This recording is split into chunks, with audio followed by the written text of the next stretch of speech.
নমস্কার, আশা করছি সবাই খুব ভালো আছেন। চামেলি মণ্ডল চ্যানেলে আপনাদের সবাইকে স্বাগত জানাই। আজকে যে গল্পটি পড়ে শোনাবো, গল্পটির নাম দাদা হওয়া। লিখেছেন বুদ্ধদেব গুহ। আশা করছি গল্পটি আপনাদের বেশ ভালো লাগবে। শুরু করছি আজকের গল্প, দাদা হওয়া। জোরে এক পশলা বৃষ্টি হয়ে গেছে একটু আগেই। দোকানের বারান্দায় দাঁড়িয়ে আকাশের দিকে একবার দেখল সূর্য। না, আকাশ পরিষ্কার হয়ে গেছে একেবারে। 10 ট্রাক জ্বালানি কাঠ ঢেনকানল থেকে এনে আজই গোলার হাতার মধ্যে আনলোড করেছে হরজিৎ সিং ট্রাকওয়ালা। সেগুলো শেডের নিচে নেওয়া গেল না, কুলিরা সব পরবের জন্যে ছুটি নিয়ে চলে গেল বলে। কাঠগুলো সব ভিজে একসা হয়ে গেল। 2-3 দিনের কড়া রোদ পেলে তবেই শুকোবে, না শুকোলে শেডের নিচে তোলাও যাবে না। ফরেস্ট কর্পোরেশনের কাঠগুলোও এসে যাবে মনে হয় কালকের মধ্যেই। এদিকে বৃষ্টিরও ছাড় নেই। কতদিন পরে যে আকাশ আজ পরিষ্কার হলো, আবার কখন নামবে কে জানে। চালান করে মালগুলো পারিজাত বাবুর আর শশধর বাবুর করাত কলে পাঠাতে হবে পরশু তরশুর মধ্যেই।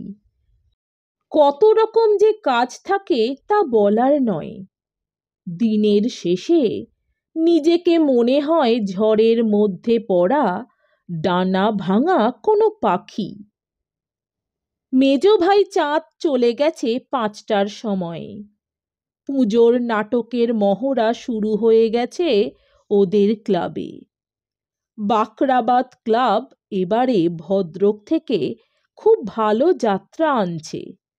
চাঁদরা ছত্রপতি শিবাজি করবে। এখন থেকে রোজই বিকেল 5টাতেই চলে যাবে চাঁদ।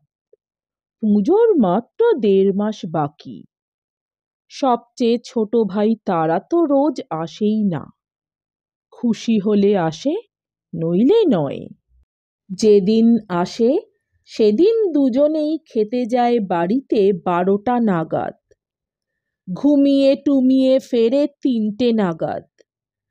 দোকানের দরজা বন্ধ করে তালাগুলো সব লাগালো সূর্য। তারপর তালাগুলোর উপরে পাকানো কাগজে আগুন জেলে আরতির মতো করল। বাবা ব্রহ্মাসেন হাতে ধরে তাকে শিখিয়ে দিয়ে গেছিলেন এই রিচুয়াল। বিশ্বাস করে কিনা জানে না নিজেই, তবু করে আসছে 30 বছরের চেয়ে বেশি।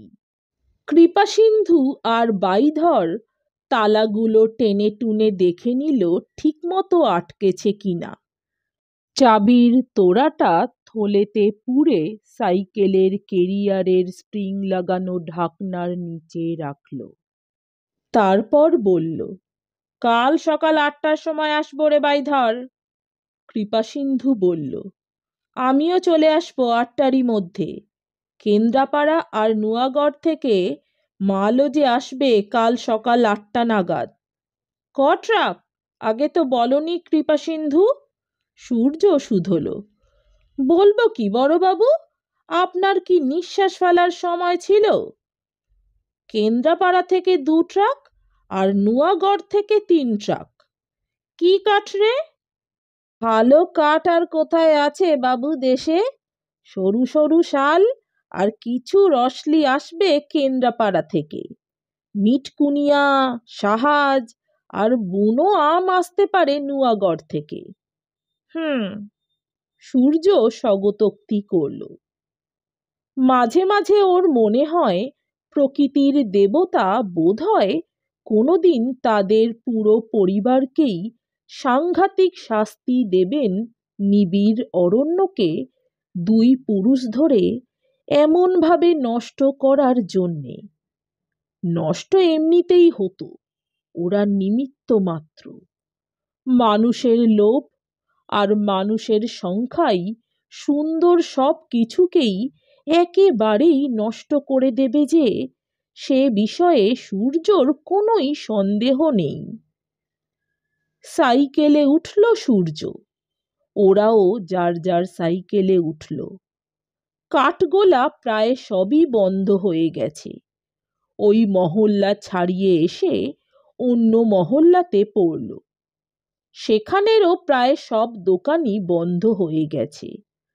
পথে বেশি লোকজনও নেই।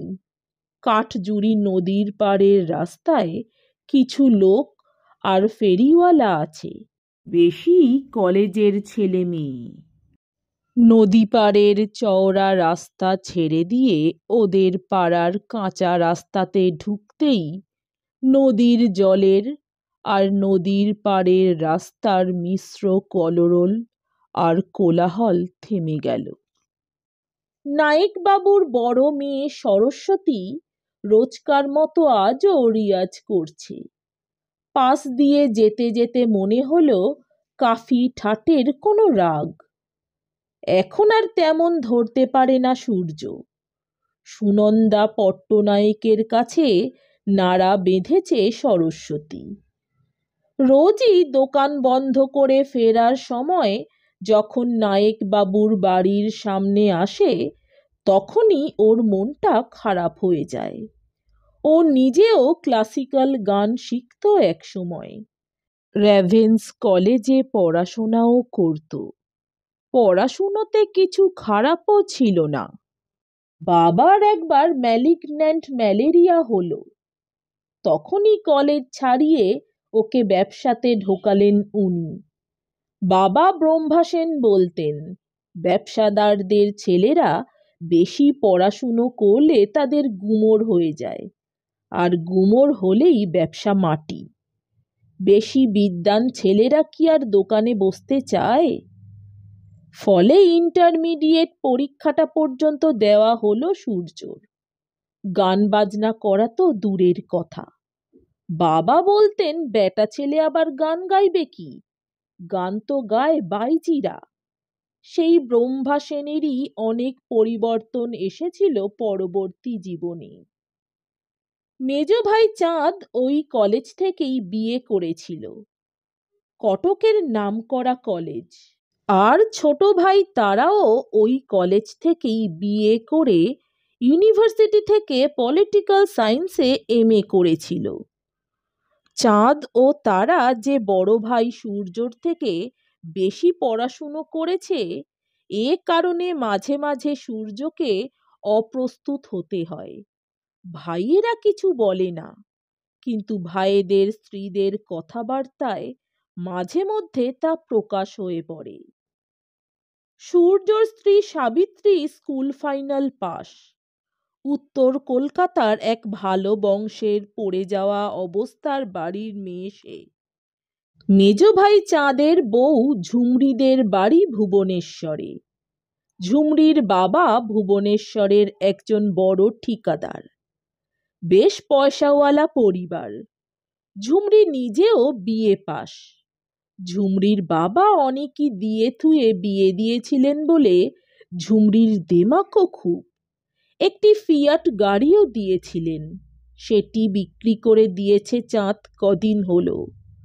মারুতি বুক করেছিল, অ্যালটমেন্টের চিঠি পেয়ে গেছে। ছোট ভাই তারার স্ত্রী দক্ষিণ কলকাতার মেয়ে, সেখানকার কলেজে পড়া। রবীন্দ্রসঙ্গীতের স্কুলের ডিপ্লোমাও আছে। তার পয়সার দেমাক নেই, কিন্তু সংস্কৃতি আর আধুনিকতার দেমাক আছে। ওড়িশা প্রবাসী এই কাঠ ব্যবসায়ী পরিবারে চুমকি যেন দয়া করেই এসেছে বউ হয়ে, এমনই একটা ভাব। সূর্য নারায়ণের কাছ থেকে দুটি পান নিয়ে প্রায় জোর করেই গগনবাবুকে খাওয়ালো। গুন্ডির পিক ফেলে বলল, আরে ওরা আজকালকার ছেলে, ওরকমই। যাই হোক, আমি ওর হয়ে ক্ষমা চাইছি, মার্জনা করে দেবেন। আমি তো আপনাকে কখনো অপমান করিনি। আরে আপনার কথা কে বলছে? আমি তো আমার ছোট ভাইদের বলি সব সময়ই। কি বলেন? বলি, আমাদের এই কারবারে মানুষ ওই একটাই আছে, সততা আর বিনয়, আর কথার দামের আরেক নামই তো ব্যবসা, নাকি? সেই যে সেবার পারাদীপের অত বড় সাপ্লাইয়ের কয়েক লাখ টাকার লোকসান দিলেন, সে তো কথার দামেরই জন্যে, নাকি? সব সময়ই বলি। সূর্য হেসে বলল। কিসের লোকসান গগনবাবু? যে সাপ্লাইয়ে লাভের কথা থাকে তাতে হয়ে যায় লোকসান, আর যাতে লোকসানের কথা তাতে লাভ। ডান হাতের তর্জনী তুলে উপরে দেখিয়ে সূর্য বলল, দাঁড়িপাল্লা নিয়ে ওই উপরে একজন যে বসে থাকেন খতিয়ান মেলে, উনি হরেদরে রেওয়া ঠিকই মিল করে দেন। ওর উপরে ভরসা রাখুন গগনবাবু, চিন্তা ভাবনা ওর উপরে ছেড়ে দিন, নিজের বোঝা হালকা লাগবে। আমাদের নিজেদের হাতে কতটুকু আছে? পান খেতে খেতে গগনবাবু আবার বললেন, ছোট ভাই তারাও কি আলাদা ফার্ম করলো নাকি? তারাও শুনি প্রায়ই যাজপুরে যায়। যাজপুরে আমার শ্বশুর বাড়ি তো, ও ওখানে একটা ধান্দা করছে মনে হয়। আপনি কি জানেন এসব? একটু খোঁজ খবর রাখবেন সূর্যবাবু। 10টা গাধা মরে একটা বড় ছেলে হয়। আমাকে দেখে শিখুন, কি করলাম সংসারের জন্যে, আর কি পেলাম। সূর্য অনেকখানি গুন্ডির পিক একবারেই গিলে ফেলল। বলল, আরে গগনবাবু, আমি তো ওদের পাঠাই। এক ঝুড়িতে সব কটি ডিম রাখা কি ভালো? তাছাড়া ওরা তো আমার মতো পুরনো আমলের লোক নয়, ওদের ভাবনা চিন্তাই আলাদা, মডার্ন। তারাটা তো বলেছিল কম্পিউটারের এজেন্সি নেবে, বিজনেস অফ দ্য ফিউচার। আমি না হয় তেমন লেখাপড়া শিখিনি, ইংরেজি বলতে পারি না ফটফট করে। খালপাড়ের এই কাঠগোলায় পড়ে থাকা ছাড়া আমার না হয় আর কোনো উপায় নেই। তা বলে ওরা অন্য কিছু, নতুন কিছু করবে না কেন? ওদের বুদ্ধি শুদ্ধিই আলাদা। গগনবাবু সূর্যর কথাতে একটু মনমরা হয়ে গেলেন। ভেবেছিলেন ভাইদের এই স্বার্থপরতাতে সূর্য আহত হবে, 2-4 কথা বলেও দেবে ভাইদের নামে। বললেন, ও, আপনি তাহলে জানেনই সব। তাহলে তো ভালোই, খুবই ভালো। ডাইভার্সিফাই করা তো ভালোই। গগনবাবুর জিপ চলে গেলে সূর্য সাইকেলে উঠল। মনটা ভারী খারাপ হয়ে গেল। এসব কোনো কিছুই সূর্য জানত না। ভাইয়েরা পারিবারিক ব্যবসায়ে তাকে সাহায্য না করে ব্যবসায়ে ঢুকতে না ঢুকতেই নিজেদের আলাদা রোজগারের ধান্দা করতে শুরু করেছে। অথচ ব্রহ্মাসেনের কারবারে 3 জনেরই সমান অংশ। কি করবে? বাবা বেঁচে থাকলে অভিমান করে বাবাকে কিছু বলতে পারত, কিন্তু বলেও লাভ বোধহয় হতো না। স্নেহ চিরদিনই নিম্নগামী। বাবা থাকাকালীনই সে কথা সূর্য বুঝতে পেত। ছোট ভাইদের ব্রহ্মাসেন আলাদা চোখে দেখতেন। মাঝে মাঝেই সূর্যর মনে হতো ও বোধহয় বাবার সৎ ছেলে। মা ও বাবার মৃত্যুর পর তাদের সিন্ধুকে কি ছিল না ছিল তা ভাইয়েরা সূর্যকে কেউই কিছু বলেনি। সূর্যর জানবার কোনো ঔৎসুক্য হয়নি কখনো। বাবার মৃত্যুর পর বলেছিল, মায়ের বাপের বাড়ি সম্বলপুর থেকে বাবাকে লেখা মায়ের কিছু চিঠি ছাড়া বাবার আলমারিতে আর কিছুই ছিল না। মায়ের অসংখ্য দামি গয়না ছিল, মা সাবিত্রীকে দেখিয়ে রেখেছিলেন। এই যে সাবু, এইগুলো আর এইগুলো তোমার, আর এইগুলো হলো আমার বড় ছেলের মেয়ে, আমার ছায়া নাতনির।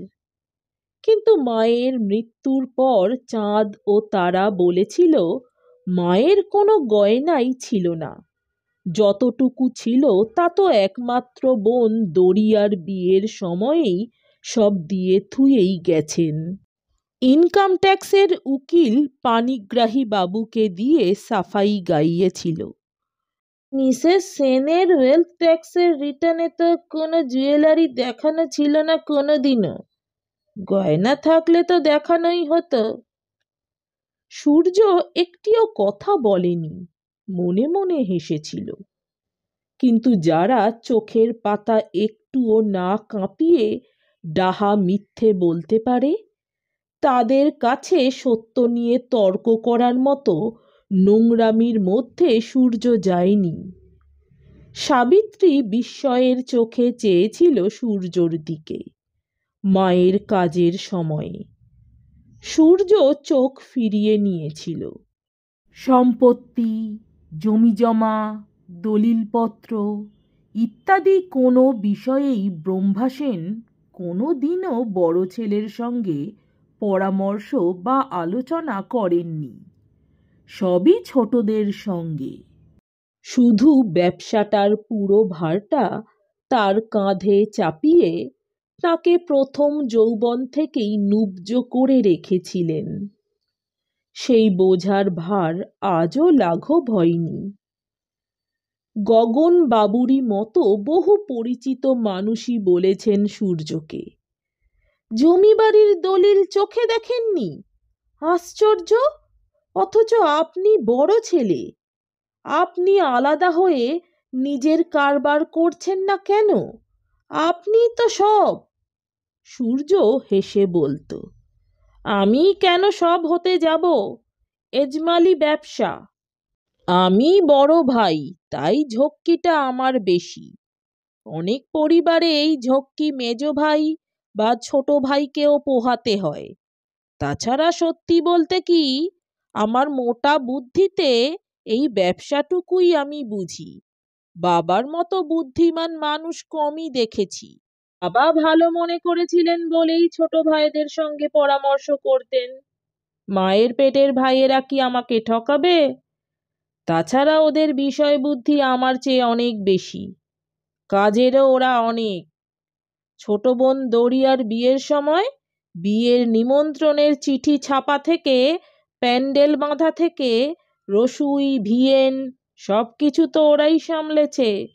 সূর্য তো শুধু করেছে আসুন বসুন, ওরাই তো সব কিছু করে সব সময়ই। তারপরই উপরে আঙুল দেখিয়ে তাদের প্রত্যেককেই বলেছেন, উপরওয়ালা আছেন, কারোর কপাল তো কেউ নিতে পারে না মশাই, নিতেও পারে না দিতেও পারে না। ওখানে যেটুকু পাওয়ার কথা লেখা আছে শুধু ওটুকুই আমার বরাদ্দ। কিন্তু আজকে গগনবাবুর কথা শুনে মনটা সত্যিই খারাপ হয়ে গেছিল সূর্যর। সেই আগের সূর্য তো আর নেই, অস্তমিত হবার সময় ক্রমশ এগিয়ে আসছে। রক্তের তেমন তেজও আর নেই, নিজের কোনো ছেলেও নেই, একটি মাত্র মেয়ে ছায়া, তাও বিয়ের বহুদিন পরে হয়েছে, তার বয়স এখন 12। মাঝে মাঝে এখন মনে হয় যে তার, সাবিত্রীর এবং ছায়ার ভবিষ্যতের কথা একটু ভাবা হয়তো উচিত এখন। এই সব ভাবতে ভাবতেই বাড়ি পৌঁছলো সূর্য। গেট দিয়ে ঢুকেই সাইকেলের ঘন্টা বাজালো কিরিং কিরিং করে। চাঁদের ছেলে জ্যোৎস্না আর তারার মেয়ে দুতি দৌড়ে এলো জেঠু জেঠু করতে করতে। সাইকেলটা রেখে সূর্য তাদের দু কাঁধে তুলে নিয়ে চকোলেট বার করে দিল। চাঁদের ছেলে জ্যোৎস্না বলল, জেঠু, বাবার মারুতি গাড়ি আসবে সোমবারে। বাহ, তাই নাকি? কি রঙের রে? সাদা, মা পছন্দ করেছে। বাহ। ছোট ভাই তারার মেয়ে দুতি বলল, আমাল বাবা মোটর সাইকেল কিনেতে দেতু, দেখবে, দেখো দেখো, তলো আমাল সঙ্গে তলো। বলেই সূর্যর শার্টের কোনা ধরে টেনে নিয়ে গেল ভাইঝি।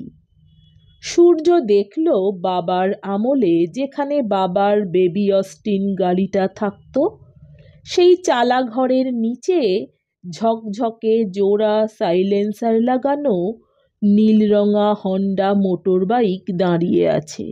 জ্যোৎস্না বলল, কটকচণ্ডী দেবীর কাছে পুজো দিয়ে নিয়ে এসেছে কাকু, ওই দেখো না জবা ফুলের মালা।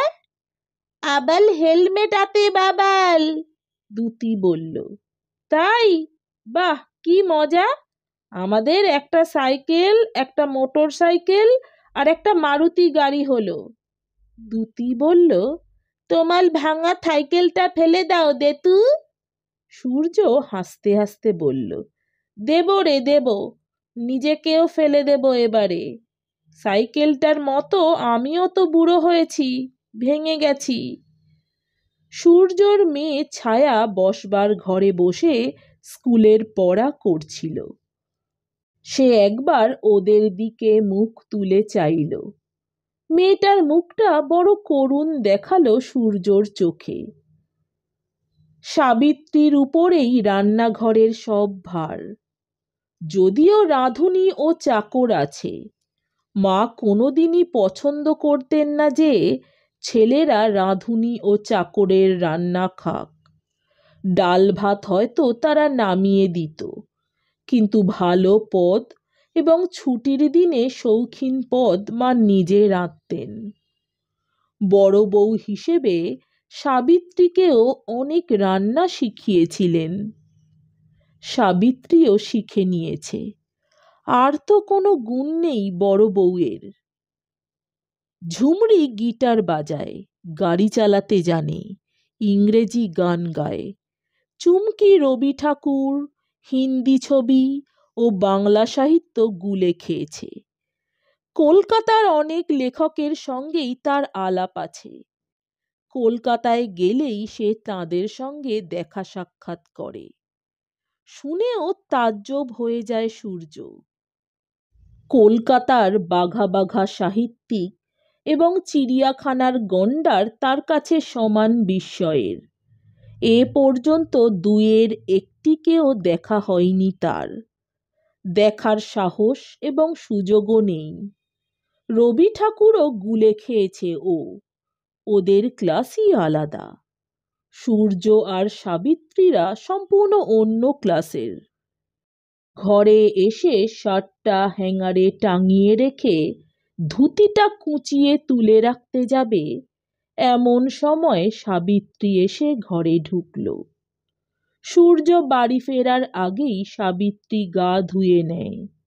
বাড়িতে কাঁচা ইস্ত্রিবিহীন টাটকা শাড়ি পরে, চুল বাঁধে, সিঁদুরের টিপ পরে বড় করে। সূর্য ছাড়া সাবিত্রীর যে অন্য কোনো গুণ নেই, অবলম্বন নেই, প্রত্যাশা নেই, সেই কথাটাই তার মস্ত বড় সিঁদুরের টিপের মধ্যে দিয়ে প্রচণ্ড ঔজ্জ্বল্যের সঙ্গে প্রতিভাত হয়, নীরব বিদ্রোহের মতো। এই নাও তোমার পান, সূর্য বলল। খাবো না। কেন? কি হলো? তুমি কি গো? কিসের কি? সেই সাত সকালে আজ সেদ্ধ দুটি মুখে দিয়ে দোকানে দৌড়ও সাইকেল ঠেঙিয়ে, আর এই 8টা সাড়ে 8টাতে ফিরে আসো। আর তোমার ছোট ভাইরা? সূর্য বলল, আরে ওরা তো ছোট, ছোট বলেই না। কাজের বেলায় তুমি আর, আরে কাউকে তো কাজ করতে হবে, বাবার দোকান নইলে যে উঠে যাবে। উঠলে তোমার কি ক্ষতি, থেকেই বা তোমার কি লাভ? পাশের বাড়ির ময়নাদি বলেন, তোমার যে ওই বন্ধুরা, ওই হরেনবাবু আর জগদীশবাবু, তারাও তো বাবার বড় ছেলে। ব্যবসাতে তো ছোট ভাইদের একটি চেয়ারও দেননি বসতে। তেমন করলেই বোধহয় ভালো করতে তুমিও। সূর্য একটু বিরক্তি মাখা গলায় বলল, আমার ভালো নিয়ে তুমি মাথা ঘামিও না। হরেন আর জগদীশ আমার বাল্য বন্ধু হতে পারে, কিন্তু ওরা ওদের ছোট ভাইদের প্রতি যে ব্যবহার করেছে, তার জন্যে ঈশ্বরের কাছে তাদের শাস্তি অবশ্যই পেতে হবে। এ বিষয়ে আমি নিশ্চিত। ঈশ্বরের সঙ্গে তোমার কি কথা হয় নাকি? শুধু আমার সঙ্গেই কেন, যাদেরই বিশ্বাস গভীর তাদের সকলের সঙ্গেই হয়। ঈশ্বরের আশীর্বাদ ছাড়া জীবনের কোনো প্রাপ্তি থাকে না সাবিত্রী, এটা ঘোর কলি। ধূর্ত ধাউরে কুচক্রিতে পৃথিবী ছেয়ে গেছে, কিন্তু তারা কতদূর যায় তুমি এই জীবনেই দেখে নিও। ঈশ্বর বিশ্বাসের চেয়ে বড় সম্পত্তি আর কিছুই হতে পারে না। তুমি যে কি তা তুমিই জানো। কটকচণ্ডীর মন্দিরে প্রতি সপ্তাহে আমি যাই না? নিশ্চয়ই যাও, কিন্তু তোমার দৌড় মন্দির অবধি। কটকচণ্ডীর কাছে পৌঁছনো তোমার হবে কিনা জানা নেই। কথাটা বললাম বলে রাগ করো না। চানে যাব এবারে। লুঙ্গি, ফতুয়া, গামছা দিয়েছ তো? দেওয়া আছে। চান সেরে এসে বারান্দার ইজি চেয়ারে বসল সূর্য। রোজই বসে। খুব খিদে পেলেও অফিস থেকে ফিরে চান করে একটু কিছু খেয়ে নেয় ও। তারপর ভাইদের সঙ্গে একসঙ্গে বসে খাবে বলে অপেক্ষা করে। কিন্তু আজকাল বেশিরভাগ দিনই ছোট ভাই তারা আর চুমকি হয় নিজেদের ঘরে খায়, নয় বাইরে কোথাও না কোথাও তাদের নেমন্তন্ন থাকে। ওরা আজকাল ঘরে বসে, খাওয়ার আগে একটু ড্রিঙ্ক করে, চুমকিও খায়। দুতি একদিন বলে দিয়েছিল সূর্যকে, শিশুরা সব ঈশ্বর ঈশ্বরী। কোনো দিন হাওয়াটা এই দিকে মোচড় দিলে বারান্দায় বসে গন্ধও পাওয়া যায়। ওরা খায় খাক, ওরা মডার্ন, উচ্চশিক্ষিত, ইংলিশ মিডিয়াম স্কুলে পড়া। ৫৪ বছরের বুড়ো অশিক্ষিত সূর্য কি বলবে ওদের? যা ভালো মনে করে ওরা করবে। চাঁদ আর ঝুমকিও আজকাল হয় আগে আগেই খেয়ে নেয়, নয়তো সূর্যর খাওয়া হয়ে গেলে তারপর খায়। যতক্ষণ না সকলে খাচ্ছে ততক্ষণ সাবিত্রীর ডিউটি শেষ হয় না। কোনো দিন সব কাজ সেরে ঘরে আসতে রাত ১১টা বেজে যায় তার। সূর্য তাই কিছুদিন হলো ভাবছে যে ওদের সঙ্গে খাবে বলে খিদে পেটে বসে না থেকে ও দোকান থেকে ফিরেই চান করে খেয়ে নেবে। দুপুরের খাবার তো থাকেই, রাতের রান্না না হলেও তাতেই চলে যাবে। কিন্তু ভাবছেই পারে না। ওরা আসুক খাওয়ার ঘরে আর নাই বসুক, এ বাড়ির একতলার এই রান্নাঘরের লাগোয়া এই খাওয়ার ঘরের বড় বড় পিঁড়িতে ব্রহ্মাসেনের আমলে যেমন ঘড়ির কাঁটায় কাঁটায় রাত ৯:৩০টার সময় বাড়ির সব পুরুষেরা, বাবা ব্রহ্মাসেন, সূর্য, চাঁদ, তারা, গোমস্তা গিরিমশায় বড় বড় কাঁঠাল কাঠের পিঁড়িতে একসঙ্গে খেতে বসতেন, আজও সূর্য তেমনি কাঁটায় কাঁটায় ৯:৩০টার সময়ই এসে বসে ফাঁকা খাওয়ার ঘরে। বাচ্চারা ৯টার সময়েই খেয়ে নেয়, সূর্য সেন একা বসে খায়। সাবিত্রীরই মতো সামনে বসে থাকে। বামুন্দি খাবার এনে দেয়। সাদা বিড়ালটা খাওয়ার ঘরের দরজায় বাঘের মতো বুক ফুলিয়ে বসে পাহারা দেয়। ব্রহ্মাসেনের আমলেও এর পূর্বপুরুষেরা কালো ধলো কি বাদামি এমনি করেই বসে থাকত। পুরনো কথা মনে পড়ে যায় সূর্যর খেতে খেতে। বাবার আমলে খাবার সময়ে খাওয়ার ঘর, রান্নাঘর গম গম করত। বাবা, ৩ ছেলে, গিরিবাবু খেতেন, আর মা, সাবিত্রী, ঠাকুর, চাকরেরা তত্ত্বাবধান করত। এখন বাইরের উঠোনে পেঁপে গাছে তক্ষক ডাকে, বলে ঠিক ঠিক ঠিক। নিঃশব্দ খাওয়ার ঘরে তক্ষকের ডাকটা ঠিকরে আসে। সূর্য যখন খায় তখন কোনোদিন চাঁদের ঘর থেকে ক্যাসেট প্লেয়ারে ইংরেজি গান ভেসে আসে। কোনো দিন ভিসিআরে ছবি দেখে ওরা। কোনো দিন দরজা জানলা বন্ধ করে জ্যোৎস্নাকে সাবিত্রীর জিম্মায় পাঠিয়ে দিয়ে দেখে। কী ছবি কে জানে। চুমকি আর তারার ঘর থেকে বিখ্যাত কবিদের স্বরচিত কবিতার আবৃত্তি ভেসে আসে ক্যাসেটের মাধ্যমে। কোনো দিন বাণী ঠাকুর বা মায়া সেনের রবীন্দ্রসঙ্গীত। সাবিত্রী বলল, কিছু একটা করা উচিত তোমার। পেছোতে পেছোতে ভার বইতে বইতে তুমি তো একেবারে দেওয়ালে পিঠ দিয়ে দাঁড়িয়েছ। তোমাদের দোকানের লাভের অংশ তো সকলেরই সমান, কিন্তু তোমাকে দেখে মনে হয় তুমি অন্যদের চাকর। এটা আমার কথা নয়, পাড়া প্রতিবেশী, আত্মীয় স্বজন সকলেই এই কথা বলে। সব পরিবারেই কাউকে চাকর হতে হয় সাবিত্রী, প্রত্যেক যৌথ পরিবারেই, নইলে কারবার থাকে না।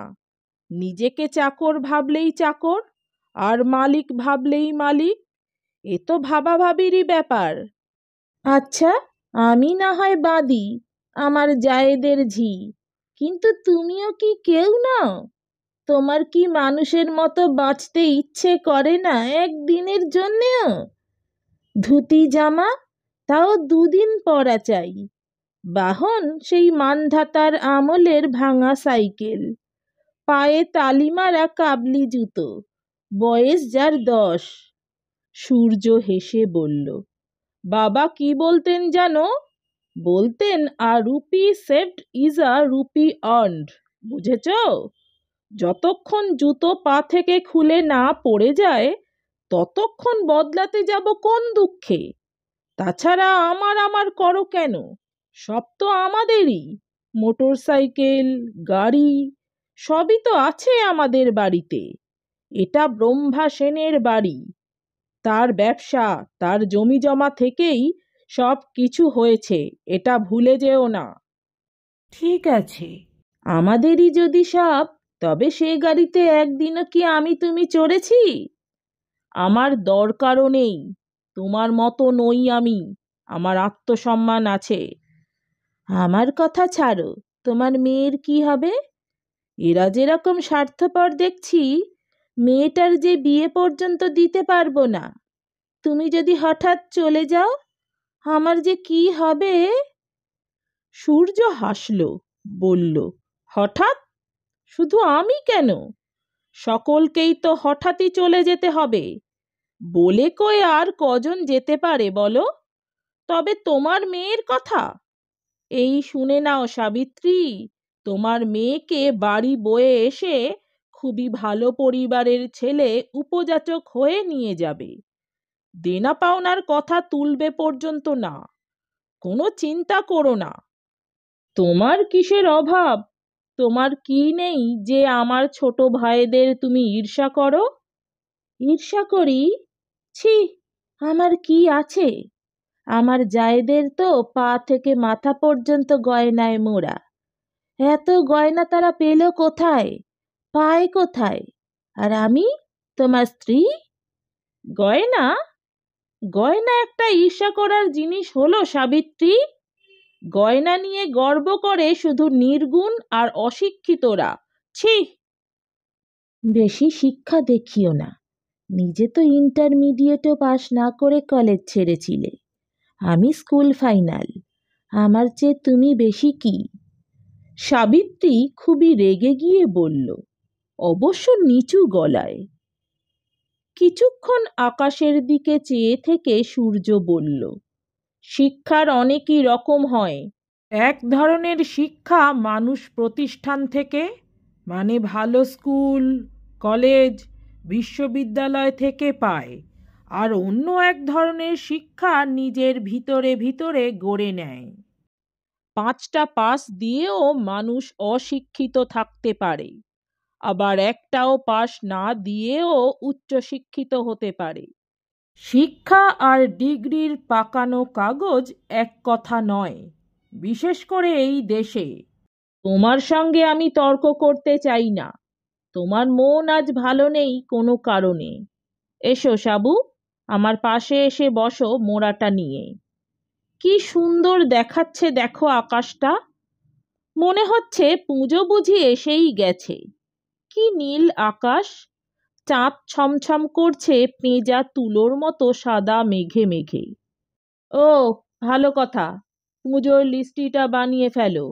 আর তো 1.5 মাসও বাকি নেই।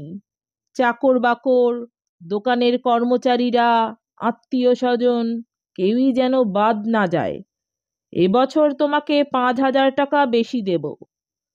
সাবিত্রী বলল, তোমাকে বলবো বলবো করে বলা হয়নি। ঝুমরি আর চুমকি বলেছে যে ওদের পুজোর টাকা আলাদা করে দিতে, মানে স্বামীদের অংশ। ওদের বাপের বাড়ির লোকজন, বন্ধু বান্ধব, চাকর বাকর সব ওরা নিজেরাই নিজেদের হিসেব মতো দেবে বলেছে। তাছাড়া রুচিরও একটা ব্যাপার আছে। আমি যা কিনি তা প্রায় কারোরই পছন্দ হয় না। সূর্য চেয়ারে উঠে বসল, তারপর বলল, তাই? তা হবে, মানে হতেই পারে। রুচি ব্যাপারটা তো নিশ্চয়ই নিজস্ব। আমাদেরই উচিত ছিল এই ব্যাপারটার কথা ভাবা অনেক আগে। তাছাড়া ওরাও তো বড় হয়েছে। সত্যিই তো, এবারে তাই দিও। ওদের টাকাটা আলাদা করেই ধরে দিও। ভালোই হলো, তোমার ঝক্কি কমে গেল। তোমার বোন দরিয়াও রাগ করে চিঠি লিখেছে যে দাদা কাজে এতই কি ব্যস্ত থাকে যে মাঝে মাঝে চিঠি লিখে খোঁজ নিতেও পারে না। টাকাই সব নয় সংসারে। পয়লা বৈশাখে আর পুজোয় আর ভাইফোঁটায় টাকা পাঠালে ভালোবাসা দেখানো হয় না। টাকা পাঠাতে তোমাকে মানা করেছে দরিয়া। সূর্যর গলা এবার গম্ভীর শোনালো। বলল, তাই বলেছে দরিয়া? চিঠি লেখার অভ্যেসই যে নেই আমার, কাউকেই তো লিখি না। যাক, টাকা ওকে আর কারা পাঠায়? টাকা বুঝি কষ্ট করে রোজগার করতে হয় না? কাউকে কিছু দেওয়া মানেই নিজেকে কিছু থেকে বঞ্চিত করা, নিজেকে, নিজের পরিবারকে।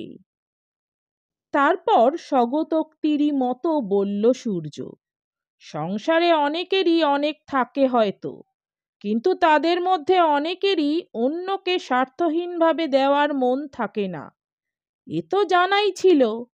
আজকে জানলাম এ সংসারে নেওয়ার মন নিয়েও কম লোকই আসে।